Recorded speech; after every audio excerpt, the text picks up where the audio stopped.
Welcome to the Common Man Football Show. My name is James Cobern, and today's episode we're going to be talking about Carson Wentz, the quarterback of the Philadelphia Eagles.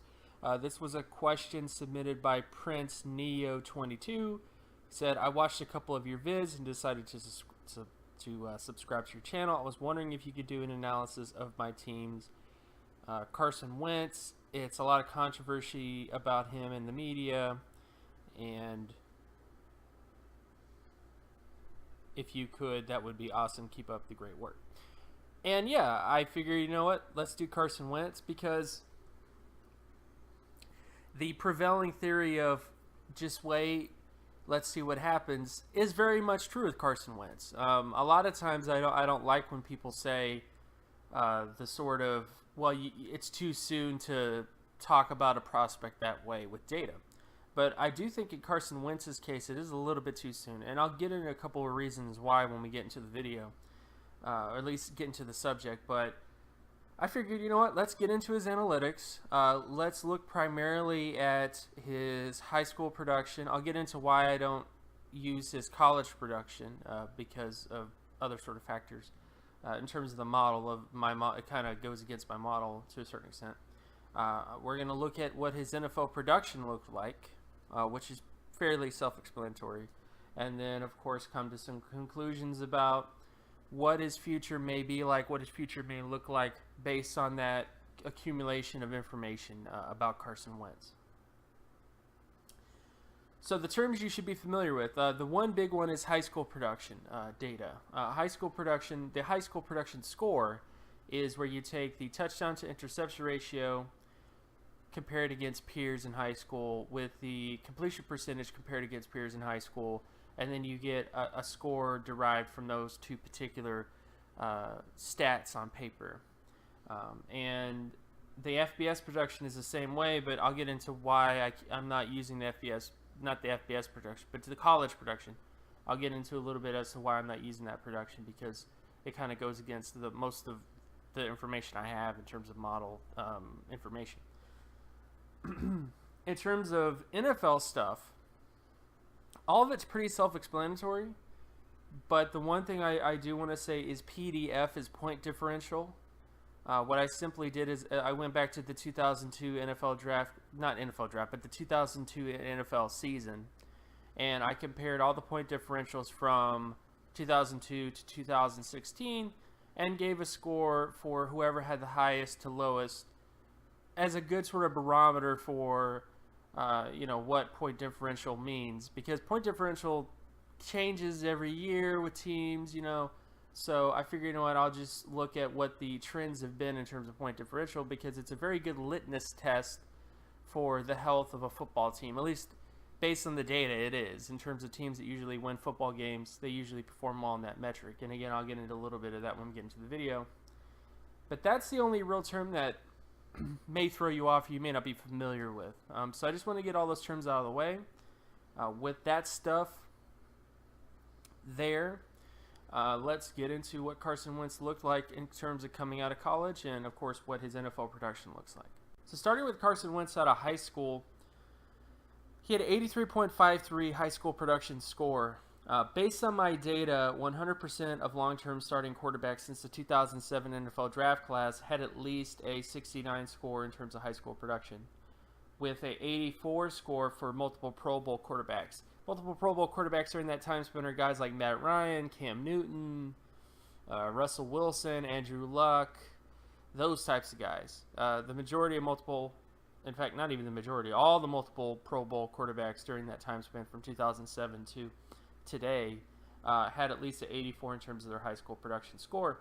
As you can see, Carson Wentz doesn't quite hit that, but it's within the margin of error. 83.53 is only 0.5 points away from hitting 84. So I'm not going to use this against him as to say that is why he's not going to be good. It's just, it's 83.53. It's not too far off of that threshold. So don't get all crazy over this. But, he didn't quite hit the threshold, but it's close enough to where, it's okay. I think a reasonable data person would look at this and go, Yeah, he's pretty much there. I mean, I would say most likely he has Pro Bowl potential based on his high school production. His FBS production, though, I do not have. And the main reason why is because he didn't play in the FBS. My model for college quarterbacks is entirely built on FBS production.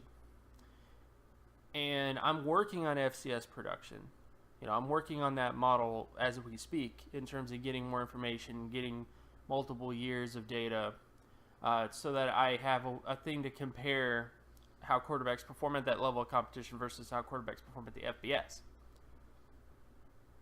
But you have to understand that I can't take his production at the FCS level and then compare it to what a guy does in the FBS production. There's just too many variables involved with that. They're basically two different worlds, so I would say it would not be fair for me to, or even in my mind, right as a data person to use his FCS production and compare it to FBS production. I have other models for wide receivers, running backs, and skill position players mostly, where I have a pretty decent sample for FCS production, but I don't quite have it for quarterbacks yet. Mainly because there's just so few quarterbacks from the FCS that really do much of anything. There's fewer of them, and as a result, I didn't invest as much time in that particular field. But that's just so that you guys know that that's the only reason why his FBS production isn't here, because I can't compare FCS production to FBS production. At the very least, which you should take from this, is that his high school production at least was within the range of possibilities of being a potential Pro Bowl quarterback. Then we get to his NFL production. And despite what people may say to you, despite what you may agree with or not agree with, Carson Wentz did not have a very good rookie season. And before you get all crazy at me, I will show you other NFL rookie seasons, or at least young rookie seasons of quarterbacks who didn't do well either. But he did not have a great year. When you look at the markers for, and this is averages for 50 percentile or higher winning quarterbacks. 50 percentile or higher wins are usually 8-8, 500 teams. 80 percentile or higher is 10 wins, 11 wins, around that range. And then 90 percentile or higher is division winners, get a bye week type of setup. 12 wins, 13 wins, 14 wins. Since the 2002 NFL draft class. And based on Carson Wentz, he was below average every single data point. Below average in terms of 50 percentile higher wins, below average in terms of 80 percentile higher wins, and below average in terms of 90 percentile higher wins. In terms of the averages of touchdown to interception ratio, completion percentage, yards per attempt, adjusted yards per attempt, and quarterback rating, who's below average, across the board in terms of those particular data points. And his win percentile was indicative of that. His win percentile was a 41.73 out of 100 in terms of his win percentile. So it should not be shocking that a quarterback who performs like this doesn't win a lot of, wins. And on top of that, his third down conversion rate was also below average for what you want for a winning quarterback. So again, he did not have a good rookie season.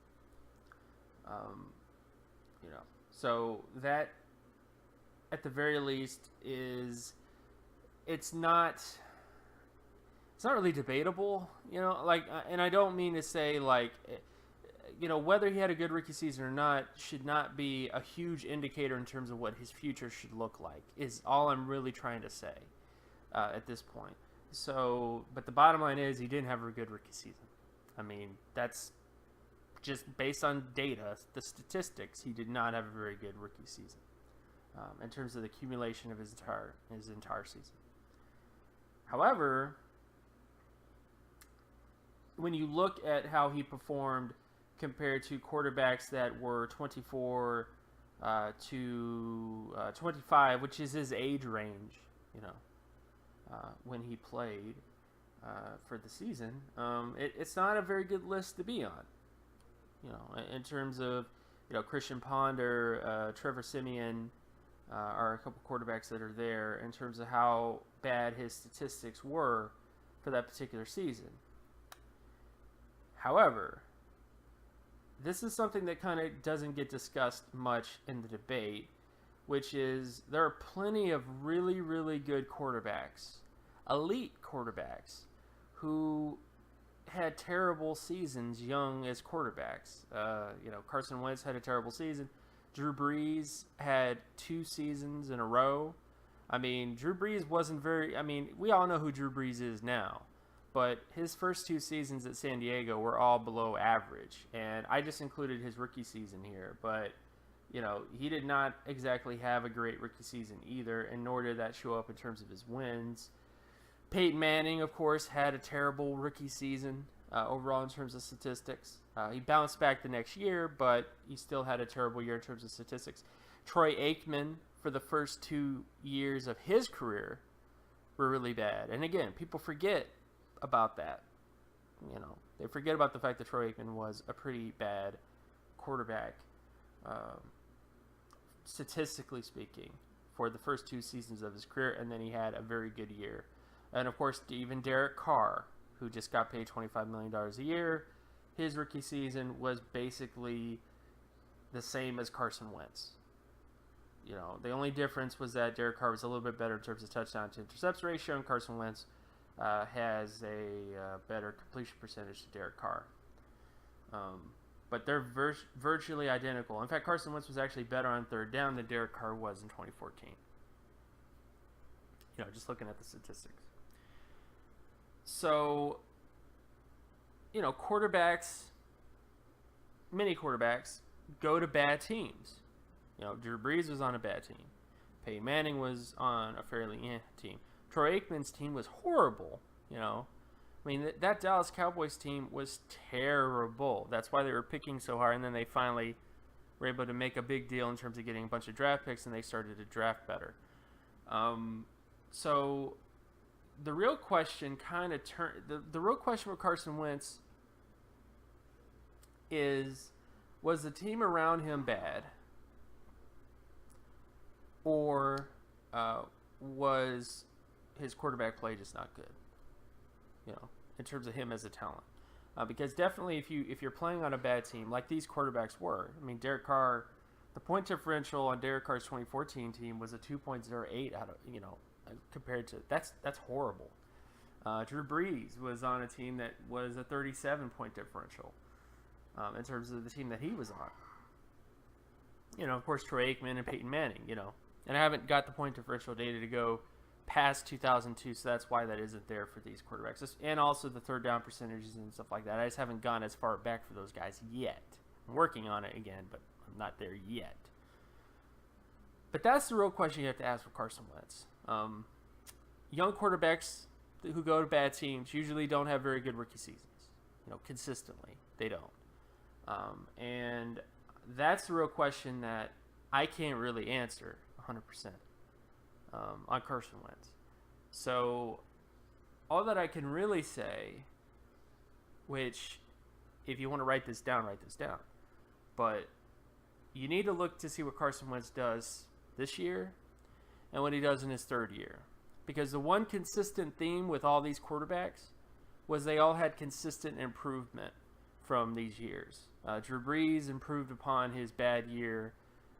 And the other thing, too, is that Drew Brees, in the third year, put up a 90 percentile overall season in terms of statistics. Same thing with Troy Aikman. Peyton Manning only took it 1 year.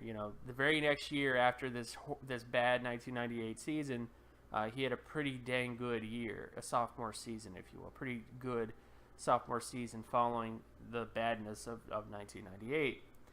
And, of course, Derek Carr's gotten better every single season he's been. So I would say the main thing you need to look for with Carson Wentz is progression.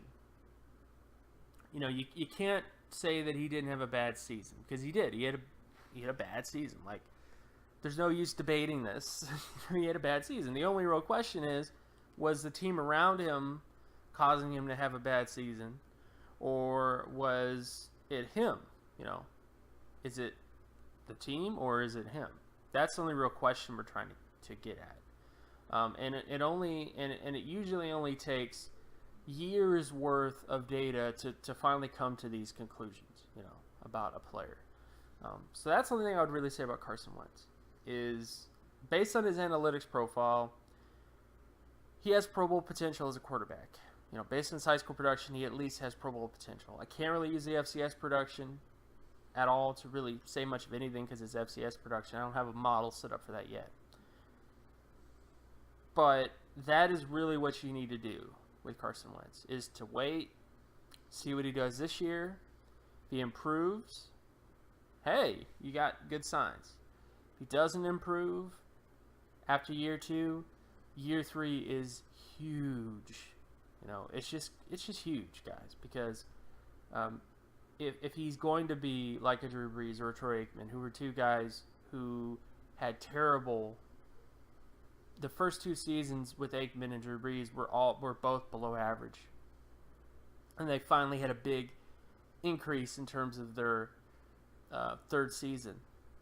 If Carson Wentz can't do this, you know, if he can't show improvement from his sophomore year to his third year,